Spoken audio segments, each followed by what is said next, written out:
Ready all?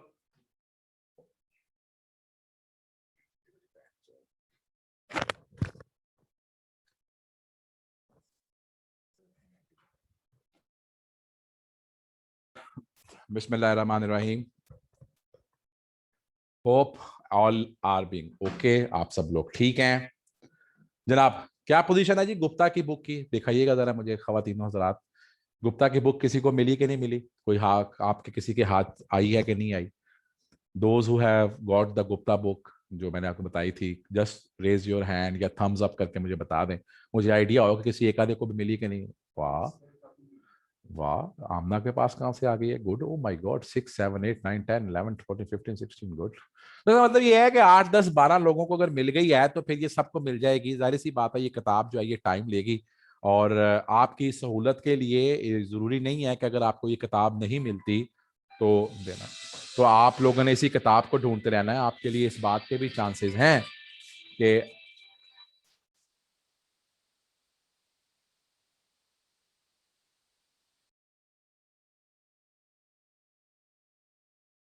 you can have it get photocopied from the copier।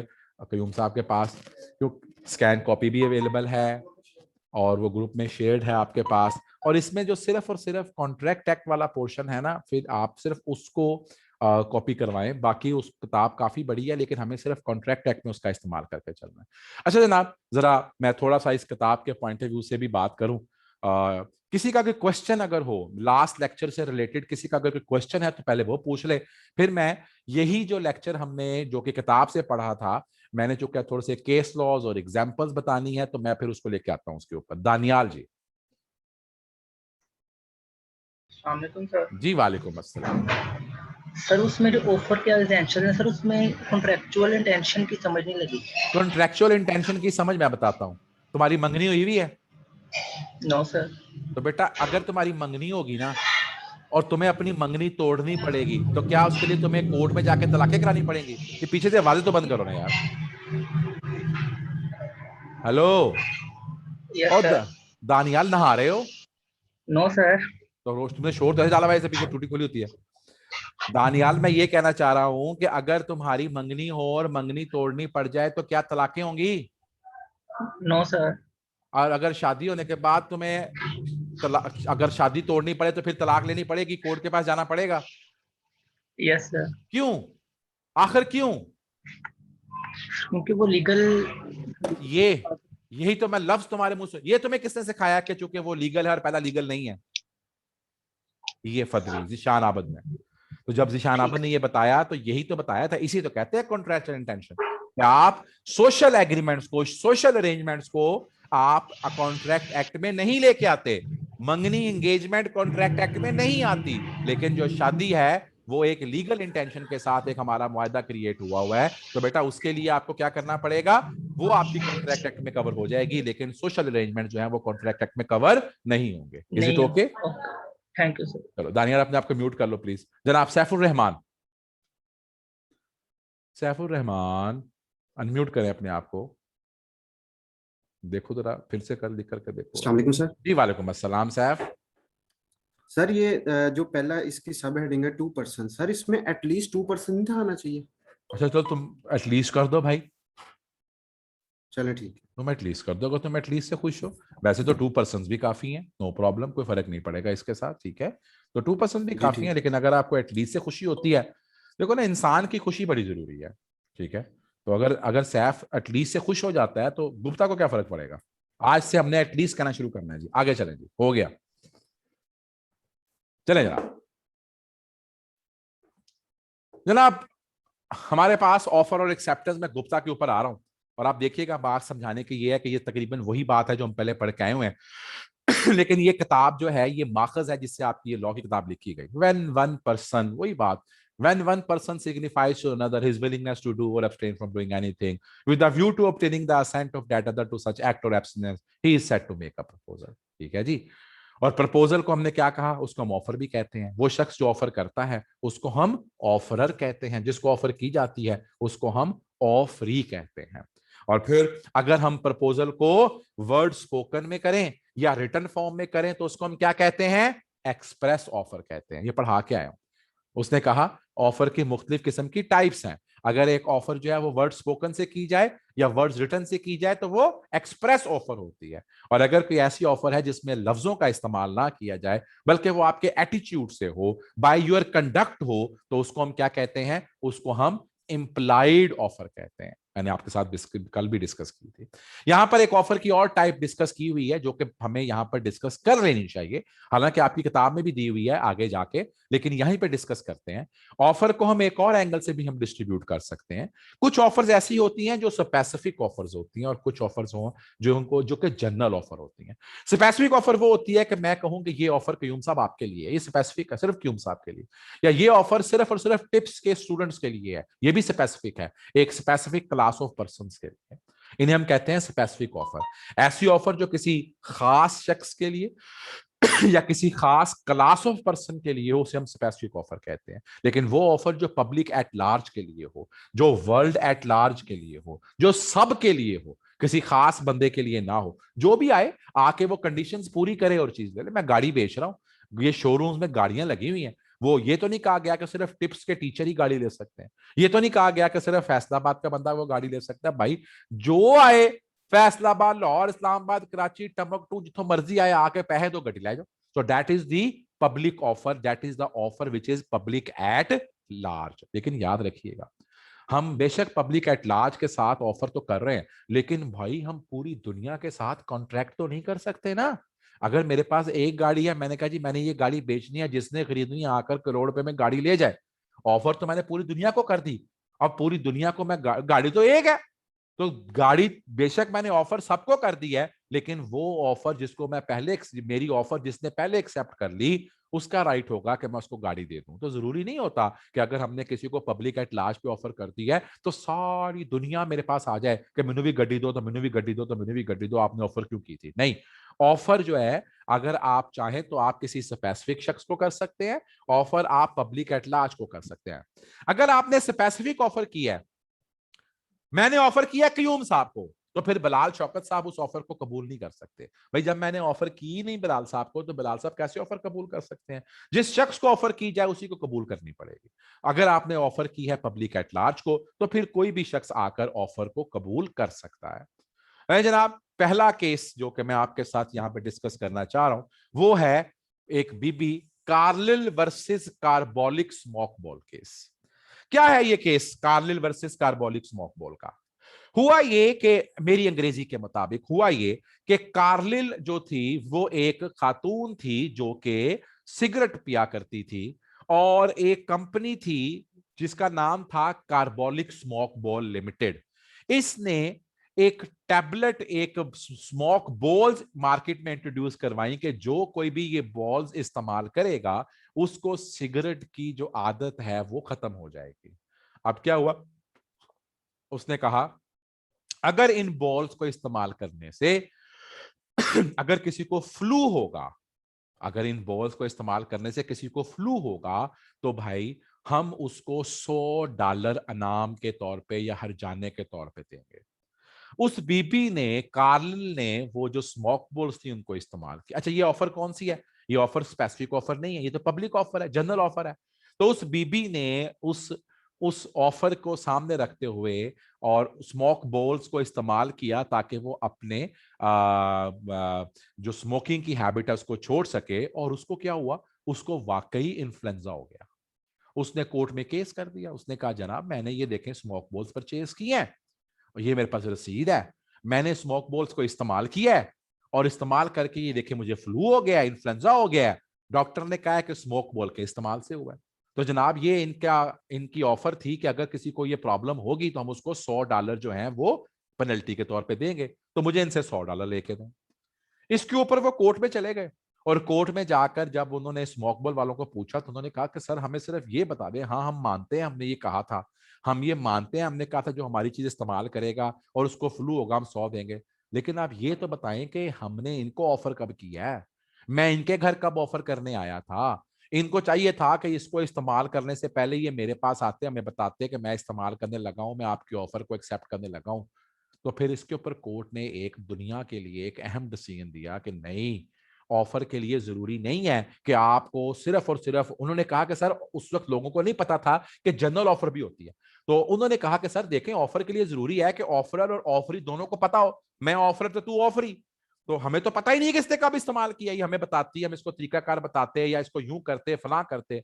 तो court ने वहां पे एक डिसीजन दिया कि नहीं, जनरल ऑफर भी एक टर्म होती है जिसमें आप पूरी दुनिया को ऑफर कर सकते हैं, और उसमें अगर कोई भी शख्स उसको इस्तेमाल करेगा तो इसका मतलब यह है कि वो आपकी ऑफर को एक्सेप्ट कर रहा है। तो और चूंकि कार्लिल ने वाकयतन कार्बोलिक स्मोक बॉल्स ली, उसने वाकयतन आपके तरीका इस्तेमाल के मुताबिक चीज को इस्तेमाल किया, उसको वाकयतन इन्फ्लू हुआ, और इसका उसको वाकयतन अब आपको $100 देने पड़ेंगे। आपकी ये दलील कि जनाब ऑफर तो सिर्फ स्पेसिफिक होती है, ये गलत है। ऑफर स्पेसिफिक नहीं, ऑफर जनरल भी होती है जिसमें पब्लिक एट लार्ज को भी आप ऑफर कर सकते हैं, और यहां पर आपकी वही बाइंडिंग है जैसे कि जनरल ऑफर के अंदर, जैसे कि स्पेसिफिक ऑफर के अंदर बाइंडिंग होती है। तो भाईजान ये बड़ा मशहूर मारूफ केस है Carlill versus Carbolic Smoke Ball का, और इसने किसको जन्म दिया, इसने जनरल ऑफर को जन्म दिया। यानी कि जब भी हम जनरल ऑफर की बात करके चलते हैं तो हमारे दिमाग में फौरन जो चीज आती जिसने जनरल ऑफर को जन्म दिया वो क्या था, Carlill versus Carbolic Smoke Ball का केस था। उसके बाद जनाब परफॉर्मेंस, उसने कहा जनाब जब भी आपने performance of the condition of proposal is the acceptance of proposal, इसके साथ उसने हमें कहा कि जब हम किसी को ऑफर करते हैं और वो उस ऑफर के तहत उसकी कंडीशंस को फॉलो करना शुरू कर देता है, तो इसका मतलब क्या हुआ कि वो आपकी ऑफर कबूल कर रहा है। यानी कि जब कार्बोलिक स्मोक बॉल के अंदर जिस वक्त कार्लिल ने वो स्मोक बॉल्स को परचेज किया, तो पहली कंडीशन थी कि स्मोक बॉल्स परचेज करो, फिर कहा कि इसको इस तरह इस्तेमाल करो। तो उन्होंने कहा जी कि उसने आप ही की कंडीशंस के मुताबिक उसको परचेज किया, आप ही की कंडीशंस के मुताबिक उसने उसको इस्तेमाल किया। तो अब यहां पर इस बात की हमें फर्दर हमें खपने की जरूरत नहीं है। ऑफर जनरल ऑफर हो सकती है, और अगर जनरल ऑफर में एक शख्स आपकी बताई हुई कंडीशंस के मुताबिक अपने सारे इकदाम करे, तो फिर इसका मतलब क्या है, फिर इसका मतलब यह है कि वो आपकी ऑफर को कबूल कर रहा है।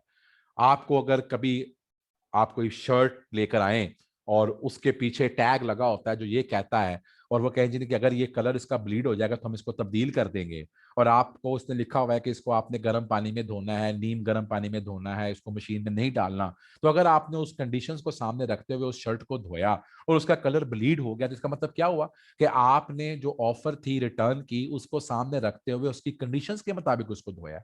आपने उसको मशीन में नहीं धोया, आपने उसको रगड़ रगड़ के नहीं धोया, आपने उनके मुताबिक सारा काम किया। अगर अब कलर ब्लीड हो गया तो इसका मतलब कि आपने ऑफर को बिल्कुल प्रॉपर तरीके से एक्सेप्ट किया है, और अगर आपका कोई नुकसान हुआ है या आपका कोई लॉस हुआ है तो वो उनको पूरा करना पड़ेगा। ऐसे ही हम पीछे भी पढ़ के आए हैं, यहां पर भी वही रिपीट हो रही है बात। ऑफर और इनविटेशन टू ऑफर में डिफरेंस है। ऑफर क्या होती है जनाब, ये चीज वहां पर किताब इतनी डिटेल से नहीं बता सकी, लेकिन ये बड़ी अहम केस लॉ बन के आता है इसके ऊपर। याद रखिएगा ऑफर किसी भी चीज की, ऑफर और इनविटेशन टू द ऑफर में उसने कहा था डिफरेंस है। ऑफर किसी भी चीज की फाइनल विलिंगनेस होती है, फाइनल एक्सप्रेशन होता है, और अगर किसी ने उसकी कंडीशंस को मीट कर लिया तो फिर क्या हो जाएगी, ऑफर ऑफर एक्सेप्ट हो जाएगी। अगर ऑफर एक्सेप्ट हो गई ना तो अब ऑफर विड्रॉ नहीं हो सकती। देखें हमने एक बात पढ़ी थी कि यहां पर हमारे पास एक ऑफर थी, जैसे ही किसी ने उसकी कंडीशंस के मुताबिक इसको मूव कर लिया तो उसने उसको एक्सेप्टेंस कर ली। अब आप विड्रॉ क्या करने गए थे, ऑफर, वहां तो ऑफर पड़ी ही नहीं हुई। अब वहां पे तो क्या पड़ा हुआ है, वहां पे तो प्रॉमिस पड़ा हुआ है। आप ऑफर को उस वक्त विड्रॉ करते जब ऑफर ऑफर थी। जैसे ही ऑफर के साथ एक्सेप्टेंस लगी, जैसे ही ऑफर के साथ हां की आवाज आई, अब ऑफर ऑफर नहीं रही, अब तो ऑफर प्रॉमिस बन गई। हम ऑफर तो विड्रॉ कर सकते हैं, प्रॉमिस तो विड्रॉ नहीं कर सकते। तो इसलिए उसने कहा कि भाई ऑफर और इनविटेशन टू ऑफर में बहुत बड़ा डिफरेंस है। ऑफर एक फाइनल विलिंगनेस है जिसके अगेंस्ट अगर हां आ गई तो प्रॉमिस बन जाएगा, जिसके अगेंस्ट अगर हां आ गई, जिसके अगेंस्ट अगर एक्सेप्ट कर लिया तो क्या बन जाएगा, प्रॉमिस बन जाएगा, और फिर तुम उसको तब्दील नहीं कर सकोगे। एग्जाम्पल देके समझिएगा, जरा बात को देखिएगा। गोपाल मोहन को कहता है will you cell me your shop, क्या तुम मुझे अपनी दुकान बेचने को तैयार हो, मुझे अपनी दुकान की कीमत बताओ। अब यहां पर उसने कहा, जवाब क्या दिया कि मेरी दुकान की कीमत 9,000 रुपया है। अब जब उसने कहा कि मेरी दुकान की कीमत 9,000 है उसने उसको साथ ही 9,000 रुपया भेज दिया और कहा जी कि दुकान मैंने आपकी खरीद ली। तो इसके ऊपर मोहन ने कहा कि भाईजान मैंने कब कहा कि मैं आपको दुकान बेच रहा हूं, मुझे आपने क्या कहा, क्या तुम मुझे अपनी दुकान बेचना चाहते हो, अपनी दुकान की कीमत बताओ। मैंने सिर्फ आपको कीमत बताई है, मैंने आपको कहीं नहीं कहा कि मैं दुकान बेचना चाहता हूं, मैंने आपको कभी भी नहीं कहा, मैंने आपको कभी भी अपनी विलिंगनेस नहीं दी कि मैं दुकान बेचना चाहता हूं। आपने मुझसे 2 सवाल किए थे कि दुकान बेचना चाहते हो, अपनी दुकान की कीमत बताओ। आपने कहा सर जिशान साहब आपने गाड़ी बेचनी है, गाड़ी की कीमत क्या है? तो मैंने आपको कहा गाड़ी की कीमत करोड़ रुपया है। क्या इसका मतलब यह है कि मैंने गाड़ी बेचनी है? नहीं भाई, मैं ऑफर जब तक, हमने क्या क्या था, ऑफर के अंदर सिग्निफाई करना जरूरी था, ऑफर में विलिंगनेस बतानी जरूरी थी, ऑफर के अंदर कहानी कोई नहीं थी ऐसी जिसके अंदर मैं कहूं कि अगर तक बात कम्युनिकेट ना हो। तो उसके ऊपर वो कोर्ट में चला गया और कोर्ट ने कहा कि भाईजान गोपाल जो है वो मोहन को मजबूर नहीं कर सकता अपनी गाड़ी बेचे, इसलिए इसलिए कि उसने अपनी विलिंगनेस जो थी बेचने की वो कभी नहीं दी। ये है डिफरेंस ऑफर का और इनविटेशन टू ऑफर का, ऑफर का और एक सिंपल डिस्क्लोजर का। तो यहां पर उसने सिर्फ प्राइस का डिस्क्लोजर दिया है, ऑफर नहीं की, क्योंकि अगर ऑफर के अगेंस्ट हम हां कर दें तो वो एक्सेप्टेंस है, ऑफर के अगेंस्ट मैंने अगर यस कह दिया तो वो एक्सेप्टेंस है। लेकिन अगर मैंने सिर्फ एक इंफॉर्मेशन दी है, मैंने सिर्फ इनविटेशन टू ऑफर की बात की है, तो बेटा वो प्रॉमिस नहीं बनाती, बल्कि ऑफर के अगेंस्ट क्या होता है, हमारे पास क्या आ जाता है, इनविटेशन टू ऑफर के अगेंस्ट हमारे पास लोगों की ऑफर्स आती हैं। ये जो अभी आपने मोहन और गोपाल की बात कही, दर हकीकत इसके पीछे भी एक केस लॉ है और ये सारी बात ऐसे ही है, लेकिन कहानी क्या है, हार्वे वर्सेस फेसी। मोहन जो था वो हार्वे था और जो गोपाल जो था वो हार्वे था और जो फेसी था वो क्या था, वो मोहन था। तो हार्वे ने फेसी को कहा would you want to sell me your car, yes will you want to sell me your shop, tell me the lowest price. तो उसने प्राइस बता दी फेसी ने, तो उसने उसको पेमेंट भेज दी। तो उसके बाद कोर्ट पे चले गए तो कोर्ट ने कहा कि नहीं, फेसी ने सिर्फ प्राइस बताई है, फेसी ने आपको अपनी चीज बेचने के लिए कंफर्मेशन नहीं दी। ऐसे ही हमारे पास एक और बड़ा मशहूर और मारूफ केस है जो किसका है, बूट्स का। ये देखिएगा, ग्रेट ब्रिटेन वर्सेस गवर्नमेंट का case versus boots cash chemical. और मैंने क्या बताया, फार्मास्यूटिकल सोसाइटी का बूट्स कैश केमिकल कंपनी के खिलाफ केस बड़ा मशहूर है। ये वही है जिस केस में क्या हुआ था, मैं थोड़ा सा इस केस को बताता हूँ, यहां से उसका रिजल्ट दिया हुआ था।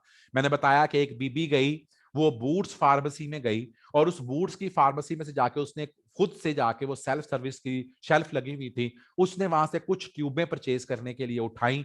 जब वो काउंटर पे गई तो उन्होंने रिफ्यूज कर दिया। उन्होंने कहा जनाब कि ये हम नहीं बेच रहे, ये हमारी आउटडेटेड है और हमने इसको सेल के लिए उठा लिया हुआ है, हम इसको सेल नहीं कर रहे। उन्होंने कहा जी आपने तो मुझे ऑफर की हुई है, वो आपकी तरह लॉ की स्टूडेंट थी। उसने कहा जी सर जिशान ने पढ़ाया हुआ है, आपने मुझे ऑफर की है ये यहाँ पर रख के, मैंने एक्सेप्ट कर लिया, अब तो ये प्रॉमिस बन गया, तेरा बाप भी देके जाएगा मुझे ये ट्यूबें। तो फिर वो कोर्ट में चले गए, कोर्ट ने कहा कि जनाब जिस वक्त हम कैटालॉग ऑफ प्राइसेस देते हैं, तो उसने कहा ये ऑफर नहीं होती, ये सिर्फ क्या होती है, ये इनविटेशन होती है कि हम कस्टमर से कहें कि मैं ये बेचना चाहता हूं, लेकिन ये ऑफर नहीं होती। ऐसे ही वो चीज जो कि हम शो विंडो में रखते हैं, आप कभी जाएं तो उन्होंने वो खूबसूरत से वो जो स्टैचू होते हैं उनके ऊपर कॉस्ट्यूम्स और चीजें लगाई होती हैं, तो आप कहें जी ये तो आपने बेचने के लिए लगाई, मैंने लेके जाना है, मुझे यही दे, तो वो आपको रिफ्यूज कर सकते हैं कि मैम ये सेल पर नहीं है, ये सिर्फ हमने कस्टमर्स को अट्रैक्शन के लिए चीज लगाई हुई है, ये इनविटेशन टू ऑफर है, ये ऑफर नहीं है। तो भाईजान ये केस, बूट्स वाला केस इसलिए इंपॉर्टेंट है कि इससे हमारी एक लॉ की चीज जो थी उसके ऊपर एक डिसीजन आया कि जब भी कभी सेल्फ सर्विस सेक्शन होगा तो वहां पर जो चीजें डिस्प्ले के लिए रखी जाती हैं वो ऑफर नहीं होती, वो इनविटेशन टू द ऑफर होती हैं। और जब कोई शख्स उनको वहां से उठाकर काउंटर पे लेके आता है तो उस वक्त वो इनविटेशन टू ऑफर के अगेंस्ट काउंटर पे जाकर उनको ऑफर करता है कि ये मैं खरीदना चाहता हूं, आप मुझे बेचेंगे। और वो जब आपकी वो प्राइस आपको बताकर उसको एक्सेप्ट करते हैं तो वहां पर जाके आपकी एक्सेप्टेंस होती है। ले जनाब, अजीम साहब ने हाथ खड़ा कर दिया, सवाल ले लेंगे। अस्सलाम वालेकुम सर जी। जी वालेकुम अस्सलाम। सर जी अगर उस पर जो डिस्प्ले में लगी हुई है प्राइस टैग लगा हुआ है तो बेटा फिर वो हमें ऑफर कर रहे हैं। मैंने आपको पहले बताया, प्राइस टैग लगने से क्या वो ऑफर हो जाएगी? सर जी अब प्राइस टैग का मतलब तो यही है ना कि हमें वो उसने इस प्राइस की ऑफर की है अच्छा, बेचने के लिए, उसने बोला मैं तुम्हारे पास आता हूँ, तुम्हारे पास तुमने एक शर्ट ली हुई है और वो पहनी हुई है, और तुम शेख पुत्र थे, तुमने उसके ऊपर से प्राइस टैग नहीं उतारा हुआ, तो मैं तुम्हें पैसे देकर तुम्हारी शर्ट उतरवा लूं? सर जी नहीं, मैं डिस्प्ले की बात कर रहा यार हूँ तुम भी तो क्योंकि शर्ट डिस्प्ले ही कर रहे हो ना। तुमने वो कौन सा जेब में डाली हुई है शर्ट, तुमने पहनी हुई है, डिस्प्ले ही कर रहे हो ना, ऊपर प्राइस टैग लगा हुआ है, मैं तुम्हें पैसे देकर तुम्हारी शर्ट उतरवा लूं? No sir. ਐਵੇਂ ਤੁਸੀਂ ਨਵਾਂ ਲੋ ਬਣਾ ਲਿਆ। मैं बार बार कही जा रहा हूं कि प्राइस टैग का मतलब है इंफॉर्मेशन ऑफ प्राइस। मोहन का पूरा केस समझाया कि प्राइस जी बताने सर। से ऑफर नहीं होती, यही बताया ना अभी पीछे। मेयर जी जी जी। इंफॉर्मेशन से ऑफर नहीं होती। ऑफर के लिए क्या चाहिए? इंटेंशन। ऑफर के लिए जी क्या जी। चाहिए? Willingness, final willingness. और कोर्ट कहती है कि जो चीज डिस्प्ले के लिए पड़ी है उस पर प्राइस टैग भी लगा हुआ है, जो मर्जी भी लिखा हुआ है, वो सिर्फ इनविटेशन लेने चाह रहे हैं, आओ आके मुझे इसकी ऑफर लगाओ, आओ आके मुझसे बात करो, ये चीज खरीदनी है कि नहीं खरीदनी। अब जब तुम उस चीज को उठाओगे और उठा के काउंटर पे जाओगे, तुम ऑफर कर रहे हो, वो तुम्हें रिफ्यूज करना चाहे तो वो रिफ्यूज कर सकते हैं। मेरी बात समझ आ रही है कि यस। नहीं? Price ji sir. Tag is mere information. इसीलिए तो मैंने आपको ये हार्वे वर्सेस फेसी का केस पहले पढ़ाया कि प्राइस टैग का मतलब ये नहीं है मैं चीज बेच रहा हूं। मिसाल के तौर के ऊपर बाज लोगों को जिन्होंने कभी कभी ना मतलब के चीजें बहुत ज्यादा खरीदी हो, कभी देखना उन्होंने कोट पहने होते हैं और कोट के यहाँ पे नीचे उन्होंने वो जो उसका ब्रांड का वो जो लगा होता है टैग, वो लगा होता है, उतारते ही नहीं वो सालों, वो उतार देते होते हैं। वो उतारना होता है, वो सिर्फ और सिर्फ डिस्प्ले के लिए होता है। जैसे ही वो कोट आपके पास है, वो ब्रांड का वो टैग उतार देना चाहिए, उतारते ही नहीं। बड़े बड़े अमीर लोग नहीं उतारते। और मैंने कई लोगों को देखा है उनकी शर्टों के पीछे वो प्राइस टैग वैसे लगा होता है। तो मैं कहूँ जी, चूंकि अजीम ने कहा था कि जिसके पीछे प्राइस टैग लगा हो वो ऑफर होती है, आप फोड़ो 45 रुपये की शर्ट ला लो, कमाल नहीं हो जाएगा अजीम? दुनिया से तुम बदलवा रहे हो। ऐसे कानून ना बनाओ अजीम, ऐसा ना करो। Yes sir. ओके जी, जी सर। तो जी बात को आगे लेके चलते हैं। अब उसने हम साथ, अब यहाँ पे देखें, अब बात को इस किताब से पढ़ने का हमें एडवांटेज क्या हुआ कि वो लॉ हमने पढ़ लिया हुआ है, लेकिन ये वो केस लॉज हैं, ये वो एग्जांपल्स हैं जिनसे ये लॉ पैदा हुआ।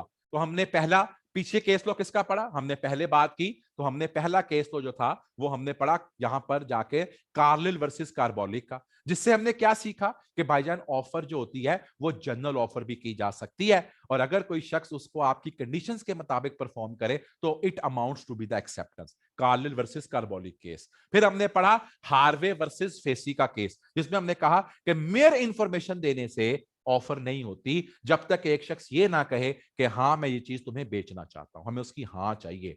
और फिर हमने ग्रेट ब्रिटेन का pharmaceutical society great Britain versus boots के केस में क्या पढ़ा कि जो कैटलॉग प्राइसेस होती हैं, या जो चीजें हमने डिस्प्ले पर रखी होती हैं, या जो हमने वहां पर वो मूर्तियां लटकाई होती हैं, वो ऑफर टू सेल है, वो इनविटेशन टू दी ऑफर है, वो ऑफर नहीं है। हम चाहें तो हम उसको एक्सेप्ट करेंगे, हम चाहें तो हम उसको रिजेक्ट कर सकते हैं। An auction announcement that specific goods will be sold by auction on a certain day again is not an offer. Auctioneer चीजों को ऑक्शन के लिए रख देता है, अब उसकी ऑक्शन की जो लॉट्स होती हैं उनके ऊपर लोग ऑफर लगाते हैं और फिर वो उनको तस्लीम करता है। सुना होगा 20 रुपए, 20 रुपए, 1, 20 रुपए 2, 20 रुपए 3, 20 रुपए 4, 20 रुपए 21 रुपए, 21 रुपए, 21 रुपए 22 रुपए 22, ये ऑफर लग रही। ये नहीं है कि जो चीज मैंने ऑक्शन पे रख दी, जो चीज ऑक्शन पे पड़ी हुई है, वो मैं कहूं जनाब कि ये तो आपने मुझे ऑफर कर दिया। नहीं, ऑक्शन पे रखी हुई तमाम चीजें क्या हैं? इनविटेशन टू ऑफर है कि आओ आके बोली में हिस्सा लो, और फिर अगर मुझे समझ में आया तुमने रेट ठीक लगाया तो मैं उसको बेच दूंगा, और अगर तुमने मुझे रेट ठीक नहीं लगाया तो मैं उसको सेल नहीं करूंगा। तो याद रखिएगा कि हमने क्या सीखा कि जो चीज डिस्प्ले में पड़ी होती है, जो चीज सेल्फ सर्विस स्टोर में पड़ी होती है, जो चीज शो विंडो में पड़ी होती है, जो चीज ऑक्शन के लिए ऑक्शनियर ने रखी होती है बेचने के लिए, ये सब चीजें ऑफर नहीं है, ये सब चीजें इनविटेशन टू द ऑफर है। ये सब चीजें क्या है? Invitation to the offer.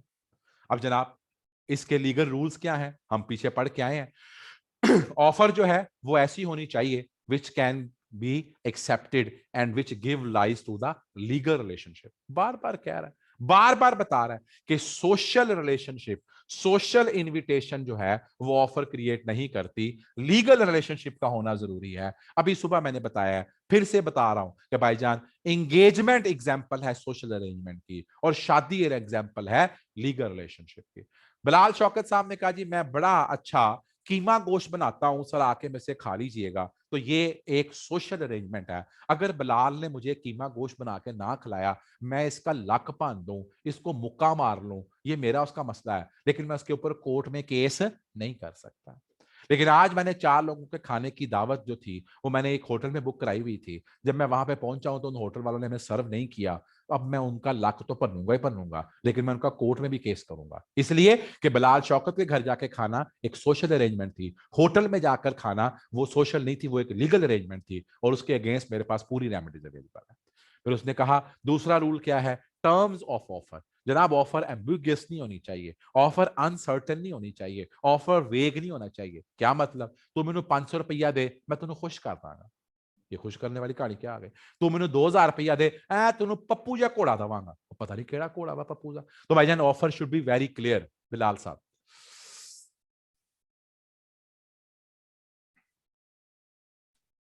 अस्सलाम वालेकुम सर। जी अस्सलाम। सर जिसके खिलाफ सर जहाँ पे कोई डॉक्यूमेंटेशन हुई हो वो लीगल रिलेशन नहीं, होती है। मैंने कथन कहा डॉक्यूमेंटेशन का। बेटा आप क्यों अपने अपने लफ्ज बीच में डालते हैं? मैंने कभी कहा डॉक्यूमेंटेशन का? ऑफर तो रिटर्न भी हो सकती है, ऑफर तो रिटर्न भी हो सकती है, ऑफर तो वर्बल भी हो सकती है। यार तुमने किसी होटल के पास जाके उसको बुकिंग कराई है फोन के ऊपर कि आज मैं 4 बंदे लेकर आऊंगा, मेरा टेबल बुक कर दें, और आप शाम को जाते हैं वो नहीं मौजूद होगा, तो क्या उसके लिए कोई डॉक्यूमेंटेशन होगी? कहां से लफ्ज निकालते हो तुम लोग? मैंने कब कहा है डॉक्यूमेंट का? लीगल वैसे ही सर इंटेंशन की बात कर रहा हूं बेटा। लीगल अरेंजमेंट के लिए किसने कहा है कि कागज जरूरी है? कब कहा है मैंने? वैसे ही सर पूछ रहा था। है फिर ना खुद। मैं कानून जो है, कानून के अंदर खुद से कुछ नहीं डालना, खुद से कुछ नहीं डालना, खुद से अपनी बात बीच में ऐड करने की सख्ती से ममानियत है। जो बात मैं कर रहा हूं उसी की हद तक रह के बात लेके चलनी है बेटा। मैं बार बार कह रहा हूं लीगल रिलेशनशिप कॉलेज के पॉइंट ऑफ व्यू से। आप मुझसे कहते हैं जिशान साहब मुझे आप ये जरा 2 लफ्ज पढ़ा दें, मैं शाम के टाइम या सर कॉलेज में आपसे कोई आपकी हेल्प चाहिए, मैं आपको बुला लेता हूं, मैं आपको वो काम करवा देता हूं, तो आप मेरा तशक्कुर करेंगे। मैं आपको नहीं करवाता तो आप मुझ पर लीगल केस तो नहीं करेंगे। लेकिन भाईजान अगर एक कॉलेज आपसे फीस लेता है, फीस लेने के बाद वो चाहे आपसे वो रसीद काटे या ना काटे, कागज दे या ना दे, लेकिन आपने उनको फीसें दी हुई हो, और वो बंदा पैसे लेके भाग जाए, आप ही क्लासें ना कराए, तो फिर आप क्या करेंगे? आप कोर्ट में जाएंगे ना, आप ऊपर शिकायत करेंगे, आप पुलिस में जाएंगे कि भाईजान साढ़े पैसे लेके नट गया। तो भाईजान this is very simple thing. ये तो कोई ऐसी बात ही नहीं जिसमें मैंने कहा कागज का होना जरूरी। मैंने कभी नहीं कहा कागज का होना जरूरी है। तो भाईजान ऑफर के लिए, और यार तुम लोग बात को कहां से कहां घुमा रहे हो जी। मुबीन।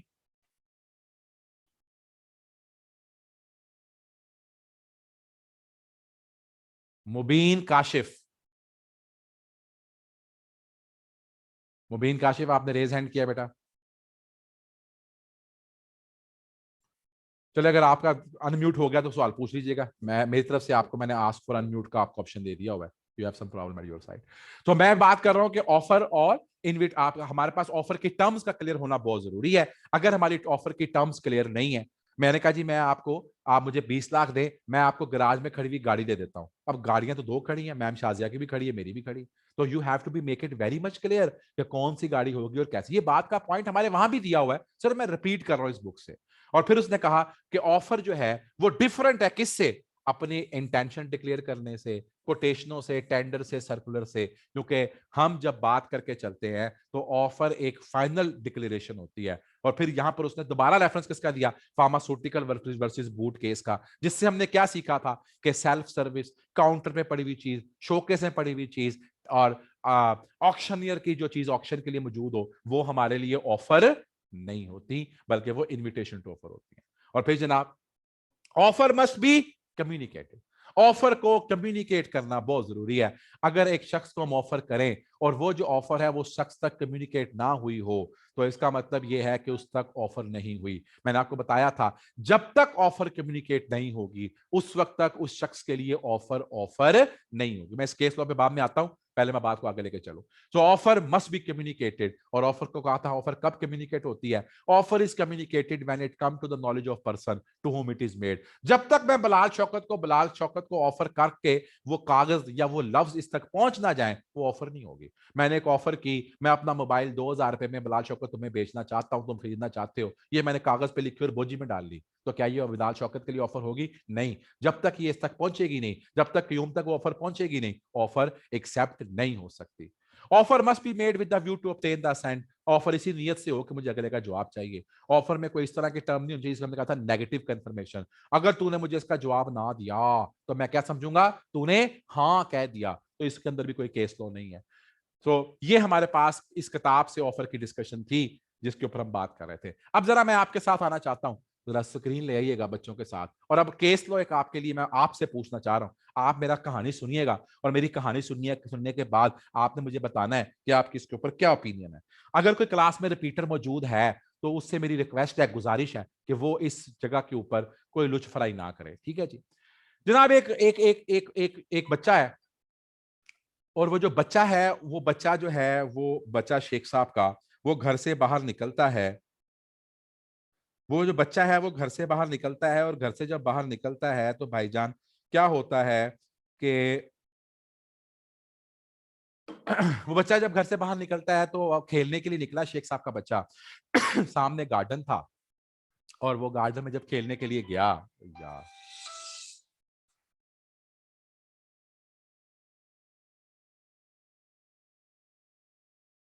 कि उसको रास्ता जो था घर उसका बिल्कुल सामने था गार्डन के, वो खेलते खेलते घुमन करेलियों में वो बजाय गेट अपने घर के सामने के, वो दूसरे वाले गेट पे चला गया।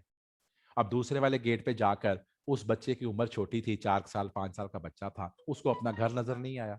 उसको जब अपना घर नजर नहीं आया तो उसने रोना शुरू कर दिया, क्वां क्वां क्वां। एक बाबा जी वहां से गुजर रहे थे, उन्होंने देखा कि एक बच्चा है, और वो बच्चा जो है वो शेख बच्चा है, और वो वहां पर बैठा रो रहा है। उन्होंने उस बेटे को पूछा कि बच्चे क्या मसला है, तो उसने बच्चे ने कहा कि मुझे अपना घर भूल गया है, मैं 2 घंटे से यहाँ बैठा हूँ और अभी तक मामा ने मुझे नाश्ता भी नहीं दिया था। उसको, वो बच्चा बड़ा प्यारा सा बच्चा था, उन्होंने बाबा जी ने उसको अपनी साइकिल पे बिठाया और उसको घर ले गए। घर जाके उसने अपनी बेटी से, अपनी जोजा मोहतरमा से कहा कि इसको खाने पीने के लिए कुछ दो और इसको इसको थोड़ा सा रिलैक्स करो। उन्होंने इसको खाने के लिए दिया। शेख साहब ने जब रोटी खाई तो उन्होंने डकार मारा और सुकून से सो गए, और शाम तक सोते रहे। ये कहानी का सीन नंबर 1 है। अब सीन नंबर 2 पे आइएगा। जब शेख साहब, छोटे शेख साहब नहीं मिले तो आधे घंटे घंटे के बाद जो उसकी वालदा मोहतरमा थी, उनके दिल को हौल आया। उन्होंने बड़े शेख साहब को फोन किया कि आ बड़े शेख साहब, अपना काका गुम गया। बड़े शेख साहब फौरन घर पहुंचे। इर्द गिर्द के जगहों पे देखा तो उन्हें कहीं पर अपना बच्चा नजर ना आया, और चूंकि घर में कोहराम मचा हुआ था, उन्होंने एक बैनर बनाया, टीवी पे खबर चला दी, जो कोई भी छोटा शेख ढूंढ के लाएगा उसको रुपया 5 लाख इनाम दिया जाएगा। ये खबर टीवी पे भी चल गई, और उन्होंने इसके ब्राशर भी छाप लिए, लोगों में तकसीम कर दिए, दीवारों पे चस्पा कर दिए, और शाम तक शेख साहब का छोटा बच्चा नहीं मिला। ये कहानी का दूसरा सीन है। अब क्या होता है, शाम को जब छोटे शेख साहब उठते हैं तो बाबा जी उसको साइकिल पे बैठाते हैं, उससे कहते हैं बेटा तुम्हारा घर किधर है। वो कहते हैं मेरा घर उसी गार्डन के पास है। चलो कहते हैं आओ हम गार्डन चलते हैं। वो बाबा जी उसको गार्डन के अंदर जब लेके आते हैं, इर्द गिर्द जब साइकिल घुमाते हैं तो एक गेट से जो कि मशरक की जानब था, जहां पर वो घुमा था, जब वो उसको लेकर मशरक के बजाय मगरब तक पहुंचते हैं तो वो बच्चा वो अपना घर का गेट पहचान लेता है कि यही तो वो गेट है जो मेरे घर के बिल्कुल सामने था, और वो कहता है ये मेरा घर है, ये मेरा घर है। बाबा जी दरवाजे पे बेल मारते हैं। छोटे शेख साहब अपने अब्बा जी को और वालदा को देखकर फिरते मोहब्बत से लिपट पड़ते हैं, और यूं शेख साहब और उनका बच्चा जो है वो आपस में मिल जाते हैं। शेख साहब बाबा जी को अजहार तशक्कुर के साथ देखते हैं, उनको अंदर लेके आते हैं, और अब वो समझते हैं कि ये बाबा जी मुझसे 5 लाख का तकाजा करेंगे। अब शेख साहब को दिल को हौल पड़ना शुरू हो जाता है, अल्लाह मियाँ मेरा 5 लाख गया, हाय अल्लाह मियाँ मेरा 5 लाख गया। अब बाबा जी को तो पता ही नहीं है, उनको तो पता ही नहीं इस बात का, लेकिन उन्होंने बच्चे को खाना खुना खिलाया था, साफ सुथरा किया था। वो भी वहां पर बैठते हैं। वो शेख साहब उनके लिए बड़ा अच्छा सा रूह अफ़ज़ा का शरबत बना के लेके आते हैं, जो कि पेप्सी की बोतल तो महंगी थी, तो उन्होंने उनको रूह अफ़ज़ा पिला दिया कि आप रूह अफ़ज़ा पी लें।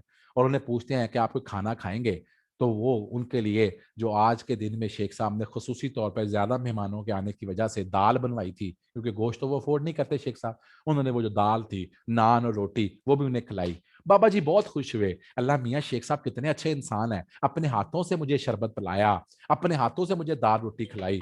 उनका शुक्रिया अदा करके वो घर से निकल पड़ते हैं।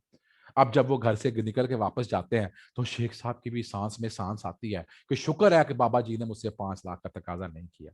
जब बाबा जी घर पहुंचते हैं और सारी स्टोरी घर वालों को पता चलती है, तो वहां पर वो टीवी का एड आता है जो कि टीवी वालों को भी नहीं पता था कि शेख साहब का बच्चा मिल चुका हुआ है, और बाबा जी की आंखें खुली रह जाती हैं। ओए शेखा, तू मेरा 5 लाख नहीं देता, तू शर्म कर, तेरा न्याणा मैं लब के ले आया, तू फिर भी मेरा 5 लाख नहीं देता। अब वो 5 लाख लेने के लिए दोबारा शेख साहब के पास पहुंचते हैं। शेख साहब मुकरी हो जाते हैं, कौन है भाई, किन्ने क्या है, नहीं भाई, और केस चला गया अदालत के पास। आप जज हैं, आप जज हैं। वो लोग जो ये कहते हैं कि शेख साहब को 5 लाख रुपया उस बाबा जी को देना चाहिए जिसने उसका बच्चा ढूंढा, उसको घर तक लेकर आए, उसके इतने साथ ख्याल किया, शेख साहब की कमीनगी थी कि उसको पैसे नहीं दिए। अगर आप जज है तो जो लोग ये कहते हैं कि बाबा जी को पैसे देने चाहिए, बाबा जी को शेख साहब को चाहिए कि पैसे दे 5 लाख, वो रेज हैंड करेंगे। और जो लोग ये कहते हैं कि नहीं नहीं, शेख साहब ने चूंकि अब गेड़ा करा दिया है और बाबा जी को पैसे नहीं देने चाहिए, शेख साहब ने गेड़ा करा दिया, बाबा जी को पैसे चाहिए थे, मांगते मांगे नहीं तो बात गई बात गई, वो थम्स अप करेंगे।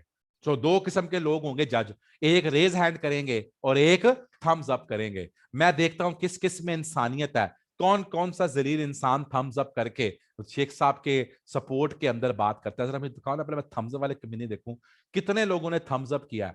जिसने नहीं भी थम्स अप किया होगा उसका मतलब भी थम्स अप ही है।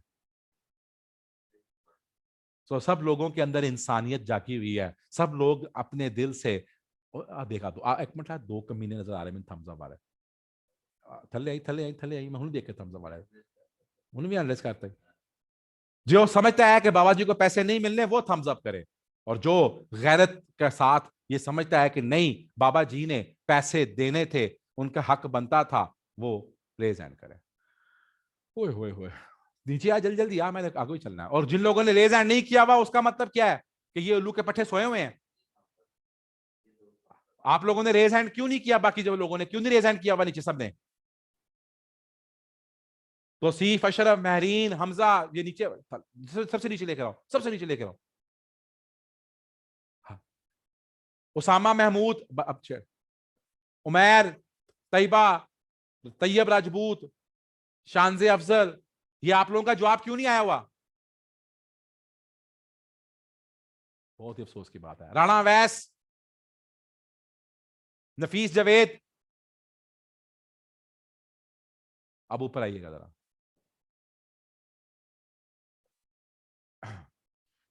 देखिए जनाब, आप जज हैं, सारे लोगों ने केस लो को सुना है और समझा है। अब मैं एक सिर्फ ओपिनियन लूंगा एक बच्चे से, ठीक हो गया। और चूंकि हमारे यहाँ बॉयज की तरफ से तो फिर भी आता है, खुदा तारक, खुदा तारक को अनम्यूट कीजिएगा। ऊपर दिया हुआ है बेटा, नंबर 2 के ऊपर।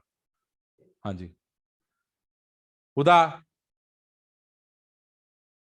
खुदा, अस्सलाम वालेकुम सर। वाइस्लाम जी। खुदा, आपकी क्या जजमेंट है, क्या फैसला है आपका?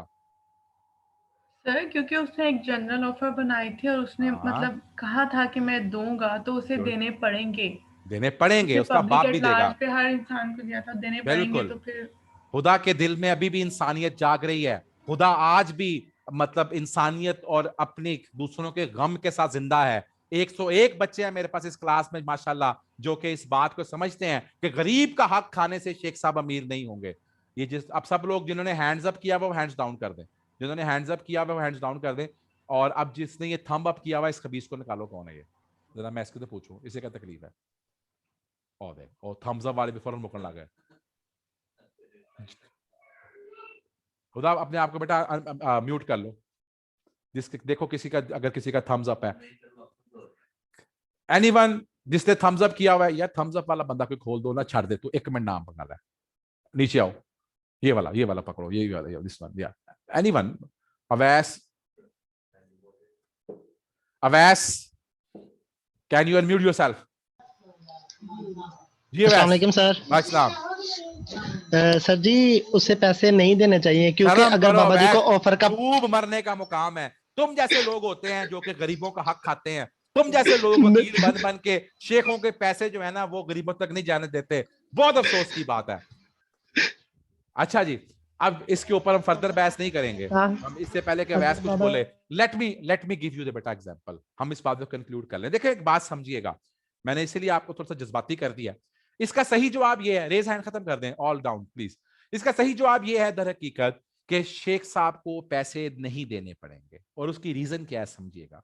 जिस तरह हुदा ने कहा कि ये एक जनरल ऑफर है और जनरल ऑफर के पॉइंट ऑफ व्यू से शी इज 100% राइट, कोई भी बंदा एक्सेप्ट कर सकता है। लेकिन बेटा आप एक बात भूल गए, जनरल ऑफर के साथ मैंने एक बात और भी कही थी, और वो बात मैंने क्या कही थी? वो मैंने बात ये कही थी कि अगर जनरल ऑफर होगी, प्लीज अपने रेजन खत्म कर दें, तो मैंने कहा था कि आप परफॉर्म करेंगे एज पर दी कंडीशन, एज पर दी कंडीशन, तो एक्सेप्टेंस होगी। बिल्कुल मैं इस बात से एग्री करता हूं, मैं हुदा का यही पॉइंट है। लेकिन हुदा एक पॉइंट भूल गई। क्या पॉइंट भूल गई? वो क्या? The communication of the proposal is completed when it come to knowledge of the person to whom it is made। बेटा बाबा जी ने जब वो काम किया तो उन तक तो ऑफर कम्युनिकेट ही नहीं हुई थी। जब उन तक वो ऑफर कम्युनिकेट नहीं हुई थी तो वो एक्सेप्ट कैसे कर सकते थे? जब उन तक ये ऑफर कम्युनिकेट नहीं हुई थी, वो एक्सेप्ट, ऑफर तो वही शख्स एक्सेप्ट कर सकता है जिसको हमने ऑफर कम्युनिकेट की हो। बिलाशुबा ये जनरल ऑफर थी। अगर बाबा जी ने ये काम ऑफर को सुनने के बाद किया होता तो शेख साहब को पैसे देने पड़ने थे। क्योंकि अब ये काम करते वक्त उनको पता नहीं था कि ये ऑफर है, तो चूंकि उनको पता ही नहीं था ये ऑफर है, तो उनको ना उसकी कंडीशंस का पता था, ना उन्होंने इस काम को ऑफर के लिए किया, तो फिर बेटा एक्सेप्टेंस किस बात की? समझिएगा, एक्सेप्टेंस उसी वक्त होगी जब किसी शख्स के लिए ऑफर होगी। बाबा जी के लिए तो ऑफर नजर ही नहीं उनको आई थी, काम करते वक्त तो ऑफर उनके लिए मौजूद ही नहीं थी। जब काम करते वक्त ऑफर मौजूद नहीं थी तो फिर बाबा जी का किया हुआ काम एक्सेप्टेंस कैसे बनता? एक्सेप्टेंस तो ऑफर के अगेंस्ट आती है। बेशक वो ऑफर पब्लिक एट लार्ज थी, लेकिन अगर बाबा जी किसी जगह पर सुन लेते, बाबा जी किसी जगह पर उसको पढ़ लेते, बाबा जी उसे किसी जगह पर देख लेते तो एक्सेप्ट करते। रूल क्या है? मेरी बात आप भूल गए थे मैंने बताते वक्त। रूल ये है कि मैंने कहा था अगर मैंने कयूम को ऑफर किया तो बिलाल एक्सेप्ट नहीं कर सकता, इसलिए कि बिलाल तक तो वो कम्युनिकेट ही नहीं हुई, बिलाल के लिए ऑफर ही नहीं है। तो मैंने अगर पब्लिक में ऑफर किया और आप तक मौजूद ही नहीं है, आपको पता ही नहीं है, तो अब जब तक कम्युनिकेशन ऑफ ऑफर नहीं होगी एक्सेप्टेंस कैसे हो सकेगी? तो भाईजान जिस तरह मैंने अभी आपके साथ ये केस बना के आपको बताया, ये है वकालत। हम वकालत करते वक्त इसी तरीके से उस बात को लेके चलते हैं कि जिस तरह क्लास के अंदर 125 बच्चे कहानी को सिर्फ जज्बात की रोह में आके किसी और तरफ ले गए, ये है अवाम। जब अवाम कहते हैं कि हाय नवाज शरीफ कितना अच्छा है, हाय बीबी बहुत अच्छी थी, ये कहानी है। जब हमारे नून के साथ पीटीआई वाले भी कहते हैं जो मर्जी कह लो, इमरान खान झूठ नहीं बोलता, तो भाईजान ये है अवाम के जज्बात। अवाम के जज्बात एक डिफरेंट चीज है, कानून के इंटरप्रिटेशन एक डिफरेंट चीज है। तो कानून के मुताबिक बिलाशुबा शेख साहब बुरे थे जो मर्जी थे, बट वो पैसे नहीं मांग सकते, चूंकि पैसे वो उसी वक्त मांगेंगे जिस वक्त उन तक वो ऑफर कम्युनिकेट हुई होती। ये सारी कहानी सही है, लेकिन इस सारी कहानी का नाम क्या है? लालमान शुक्ला वर्सेस गौरी दत्त। तो ये लालमान शुक्ला वर्सेस गौरी दत्त का केस है जो मैंने आपको शेख करके बता दिया।